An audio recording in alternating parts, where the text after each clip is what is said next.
Coucou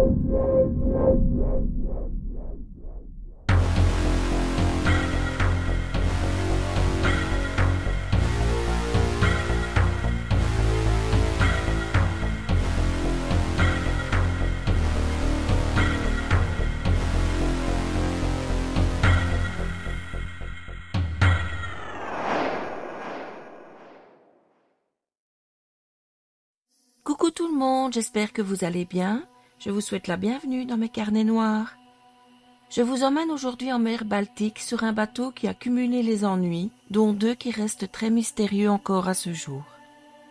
En 1980, la société de ferry Viking Line prend possession du nouveau bateau qu'elle a commandé dans un chantier naval allemand.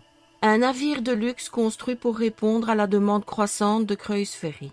Ces croisières sont un mix avec les traversées en ferry qui permettent de voyager d'île en île entre la Finlande, la Suède et l'Estonie, avec les véhicules dans les soutes du bateau et tout le luxe des navires de croisière. Ce concept remporte un immense succès depuis quelques années. Le bateau est baptisé le Viking Sally. Il effectue tous les jours les trajets entre Turku et Stockholm avec une escale à Mariehamn. Il peut accueillir 400 voitures et 200 passagers qui profitent des buffets, des bars et des boutiques duty-free. Il y a aussi une piscine, un sauna, un cinéma et une discothèque. L'avant du bateau s'ouvre pour permettre aux voitures d'entrer à l'intérieur. Le bateau rouge et blanc navigue sans encombre jusqu'au 10 juillet 1986. Ce jour-là, un homme d'affaires finlandais, Antti Aljalan, se trouve à bord. Antti entre dans sa cabine après avoir passé un moment au bar et surprend un voleur. L'homme l'attaque et le poignarde à 5 reprises avant de l'étrangler avec un drap. L'assassin, Reijo Hamar, réussit à quitter le bateau avant que le meurtre ne soit découvert. Fort heureusement, il a été appréhendé peu après. Il a été reconnu coupable et condamné à perpétuité. Et après s'être évadé avec un codétenu en ayant abattu un gardien, après avoir tué ce codétenu à coups de hache, il finit par être repris. Il a été gracié en 2004. Je trouve ça assez laxiste vu la dangerosité du gars. 1 an après le meurtre de l'homme d'affaires, un autre drame se produit sur le bateau. Le 27 juillet 1987 à 22h, un couple d'Allemands de l'Ouest, Klaus Skelke, 20 ans, et sa petite amie Bettina Taxis, 22 ans, montent à bord du Viking Sally. Ils sont accompagnés d'un ami de longue date de Klaus, Thomas Schmidt. Le couple n'est ensemble que depuis 6 mois et a décidé avec Thomas de faire le tour des pays nordiques. Le parcours prévu démarre de Stuttgart, ils traversent le Danemark et se rendent en Suède où ils restent quelques jours à Stockholm, d'où ils envoient des courriers à leurs familles respectives. Le voyage leur plaît beaucoup. Les voilà donc à bord du ferry qui doit traverser de nuit le golfe de Botnie et doit arriver en Finlande à Turku le lendemain matin. Ils visitent le bateau, font un achat ou l'autre dans les boutiques et se cherchent un endroit pour dormir. Il faut savoir que le couple est encore aux études et a peu de moyens. Ils décident de faire des économies en ne prenant pas de cabine et en dormant sur le pont. Seul Thomas reste à l'intérieur car il a peur d'avoir froid. Mais avant de dormir, notre petit couple qui est très sociable fait connaissance avec plusieurs autres passagers. Un Britannique qui tente de rejoindre sa petite amie finlandaise et un homme d'affaires qui vend des pièces automobiles avec qui Klaus, qui est justement étudiant en technologie automobile, a fort sympathisé au point qu'ils ont échangé leur adresse. Le petit groupe s'est complété d'un jeune garçon, Sami, qui rentre après avoir passé la journée avec ses amis à Stockholm. Les nouveaux amis boivent des coups et s'amusent jusqu'à 1h du matin avant de se séparer pour la nuit. Klaus et Bettina vont chercher leur sac de couchage auprès de Thomas qui dort déjà et s'installent au 9e pont du bateau, près de l'héliport. L'endroit est faiblement éclairé et est abrité par des plexiglas. C'est parfait pour ne pas avoir froid à cause du vent. Vers 3h45 du matin, un scout, Thomas Nilsson, 18 ans, n'arrive pas à dormir. Il décide d'aller prendre l'air sur le 9e pont et assiste à une scène étrange. 3 scouts danois entourent Klaus et Bettina. Il faut savoir qu'il y avait un grand rassemblement de scouts en Finlande et il y en avait un petit peu partout sur le bateau. Mais en s'approchant, Thomas voit que les 3 scouts essayent d'aider le couple. Il pense qu'ils sont ivres, mais en y regardant de plus près, il voit que les 2 amoureux sont grièvement blessés à la tête. Il y a du sang partout. Il dira plus tard « Je marchais sur le pont de l'hélicoptère et j'ai soudainement vu 3 autres garçons près des sacs de couchage. En même temps, j'ai remarqué que quelque chose était tordu. Quand je me suis rapproché, j'ai remarqué qu'il y avait du sang partout et que les jeunes allongés dans les sacs de couchage étaient couverts de sang. Le garçon a essayé de se lever. Il était alors à l'extérieur du sac de couchage, mais il n'y est pas arrivé. La fille était à l'intérieur du sac de couchage et a essayé de dire quelque chose. À côté d'eux se trouvaient des bouteilles de bière vides et pleines. Les scouts font ce qu'ils peuvent, mais les blessures sont très graves. Ils ont été violemment frappés avec un objet non identifié qui ne se trouve pas près d'eux. Les secours du bateau arrivent rapidement. Klaus semble moins gravement atteint que Bettina. Il arrive à se lever tant bien que mal, ce qui n'est pas le cas de la jeune femme. Thomas Nilsson explique. Je suis allé voir si l'aide arrivait, mais ensuite, quelqu'un de l'état-major du navire est arrivé. Ensuite, tout ce que nous avons pu faire, c'est essayer de garder les jeunes attaqués immobiles.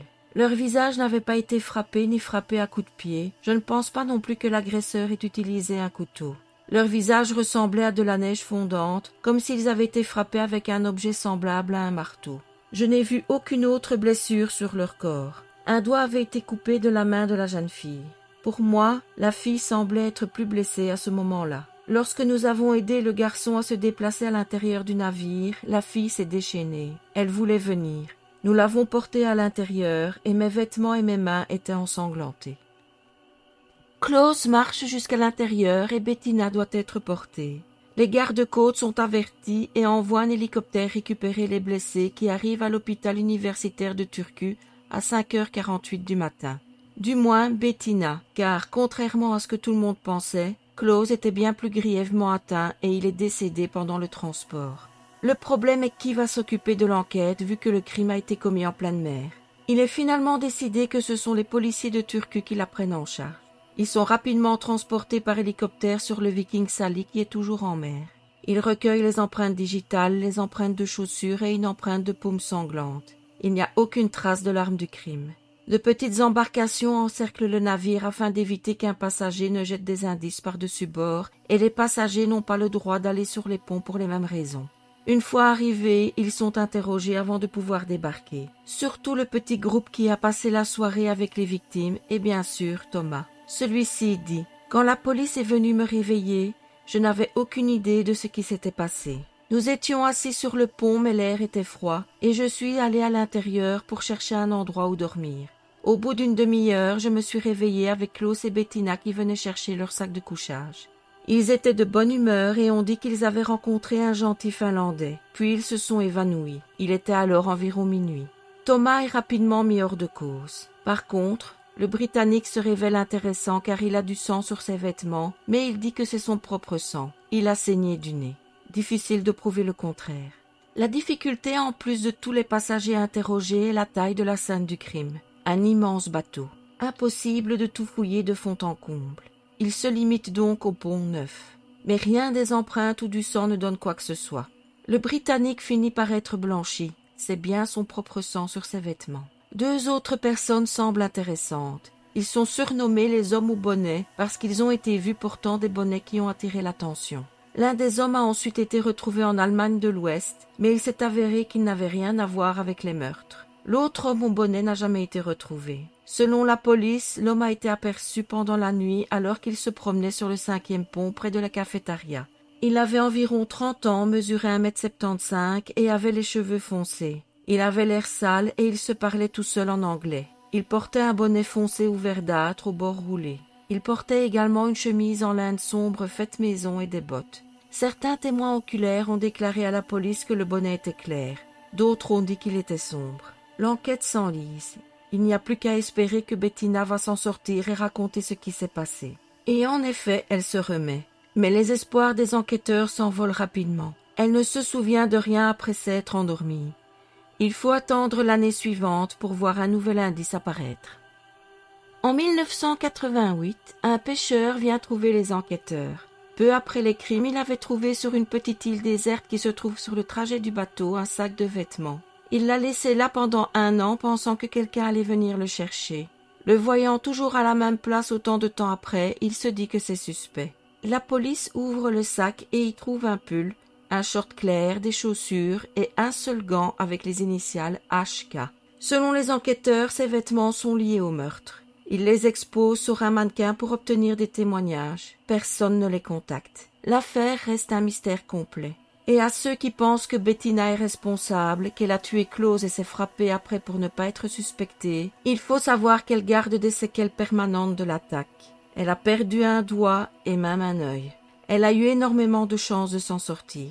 L'affaire s'éteint faute de preuves et de suspects et l'enquête est close dans les années 90. Jusqu'en 2019, où un nouveau suspect apparaît. Et en 2020, la police annonce que l'affaire est résolue. Un Danois de 51 ans vient d'être inculpé. Herman Himmle. Vous allez me dire d'où est-ce qu'il sort celui-là. Eh bien, vous le connaissez, je vous ai parlé de lui. Sauf qu'au moment du crime, il s'appelait Thomas Nielsen, le fameux scout. La nuit en question, son chef scout l'a trouvé rempli de sang. Normal, il a aidé les victimes. Après l'attaque, il a été interrogé par plusieurs journaux et dans l'un d'eux, il dit que l'arme du crime était un marteau particulier, un marteau à scorie. Et d'après le médecin légiste, c'est très possible. Là, c'est un peu moins normal. Comment le sait-il en ayant juste vu les victimes? Ensuite, il s'est vanté d'en être responsable. Pas très malin. En 2015, il envoie des messages à son ex-femme plutôt explicites. « Tu as raison, je suis mauvais, j'ai tué 2 personnes. J'ai été interrogé et ils ne peuvent rien faire à propos de ce navire. Je me souviens du bateau comme si c'était hier.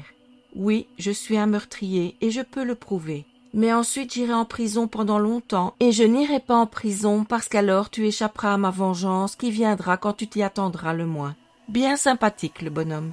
En 2016, il est en prison pour une toute autre affaire et se vante de nouveau du meurtre. Il avoue même à des policiers comment il aurait pu faire. Il reparle du marteau à scorie et dit l'avoir jeté tout de suite par-dessus bord après les faits. Il dit que le vol était le mobile. Ensuite, il parle d'une explosion émotionnelle car il était en colère. Et pourquoi était-il en colère? Parce qu'il n'avait pas reçu un nouvel équipement. Il a donc passé ses nerfs sur qui il pouvait en plus de voler. Il s'est ensuite fait mousser en racontant l'histoire, comment il a aidé les victimes, etc. Le journal Il interroge Thomas Schmidt le 12 décembre 2020 par téléphone. Il a entendu parler de l'arrestation et des accusations de Himmle dans les journaux allemands et en est surpris. Schmidt avait apparemment rencontré Himmle pendant la nuit et Himmle lui avait dit qu'il avait trouvé Klaus et Bettina et qu'il y avait du sang partout. Selon Schmidt, l'idée que Himmle avait pu commettre l'attentat ne lui avait jamais traversé l'esprit. Il pense qu'il est très important que le véritable agresseur soit arrêté et condamné. Voilà, affaire réglée. Son procès débute en mai 2021, mais il y a un hic, il n'y a aucune preuve. Les aveux d'Himmle ont été faits sans la présence d'un avocat. Ils n'ont été ni enregistrés ni écrits et signés par le principal intéressé qui nie tout à présent. Son ex-femme refuse de venir témoigner car elle a des problèmes de santé mentale. L'avocate de la défense met en avant le fait que les entretiens que son client a eus avec le policier étaient en anglais, langue qu'il maîtrise mal, et que les questions étaient orientées. Elle dit « C'est une si grave violation des droits que nous ne pouvons pas accepter qu'une telle chose soit utilisée ici.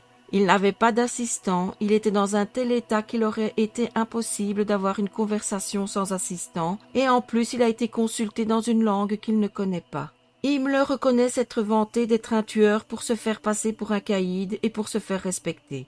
C'est débile mais pas illégal. Sans compter que le mobile avancé ne tient pas. Rien n'a été volé aux victimes. Toutes leurs possessions étaient présentes. Quant au fait qu'il était couvert de sang selon son chef scout avant d'avoir aidé le couple, il est étrange que les 3 scouts présents pour aider les victimes n'aient rien remarqué. Il y a aussi le fameux sac de vêtements trouvé sur l'île. La police n'a jamais dit ce que c'était, mais des éléments médico-légaux à l'intérieur semblent le lier aux attaques. Et il est impossible de relier ce sac à l'ancien scout.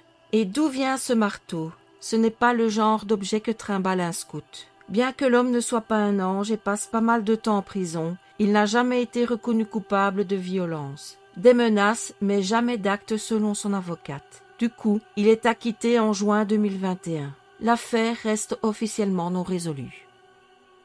Pendant que l'affaire du meurtre de Klaus donne du fil à retordre aux autorités, l'histoire du Viking Sally continue.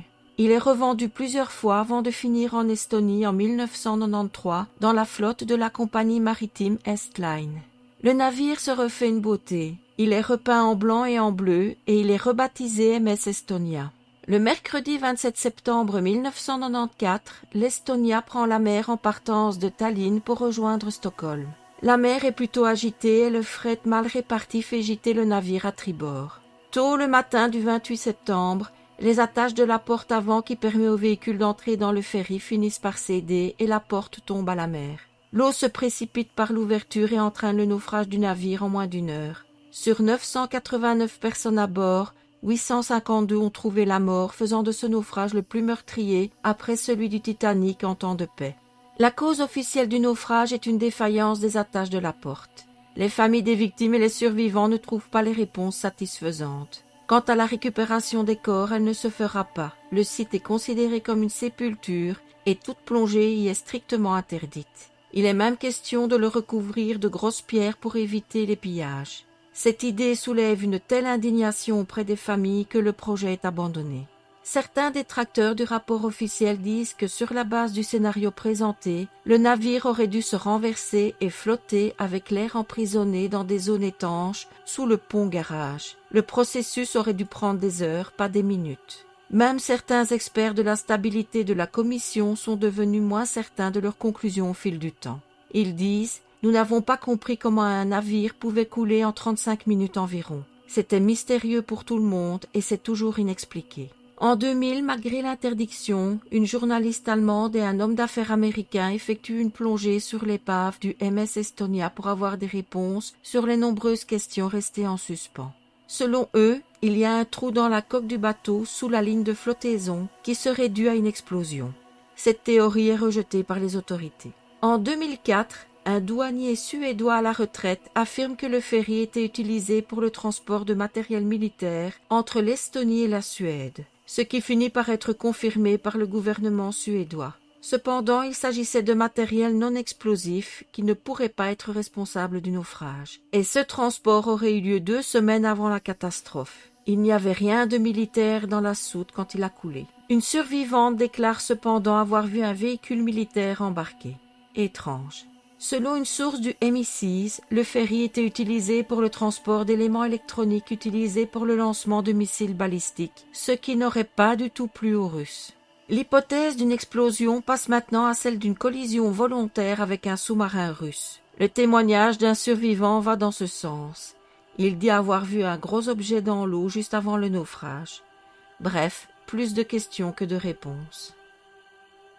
En septembre 2019, un mémorial aux victimes du naufrage est inauguré. En 2020, un documentaire de Discovery Network diffuse des images inédites de l'épave prises lors d'une plongée, toujours interdite, faite en 2019. Et force est d'admettre qu'il y a bien un trou au niveau de la coque. Et pas un petit, il fait 4 mètres sur 1,2 mètre. L'enquête est réouverte sur les causes du naufrage. Les familles des victimes ont également ouvert en parallèle une enquête privée depuis le documentaire de Discovery. Un amendement légal autorisant la plongée et autres activités sous-marines dans le but d'examiner les causes du naufrage est entré en vigueur le 1er juillet 2021. En juin 2022, les enquêteurs du bureau ont découvert que les dommages sur le côté tribord de l'épave sont considérablement plus importants que précédemment estimés. En décembre 2022, le journal suédois Aftonbladet a confirmé que le MS Estonia transportait du matériel militaire. Depuis, aucune nouvelle de l'enquête. Une journaliste qui a écrit un livre sur la criminalité finlandaise dit « Je ne suis en aucun cas le genre de personne à avoir de sombres présages dans les événements, mais c'est une coïncidence surprenante que tout cela se soit produit sur le Viking Sally, sur un navire mieux connu sous son nom ultérieur, le MS Estonia. Alors selon vous, Thomas Nielsen a-t-il attaqué le couple allemand? Le naufrage est-il accidentel ou a-t-il été provoqué? Et si vous en aviez eu la possibilité, auriez-vous eu le courage de monter sur ce ferry?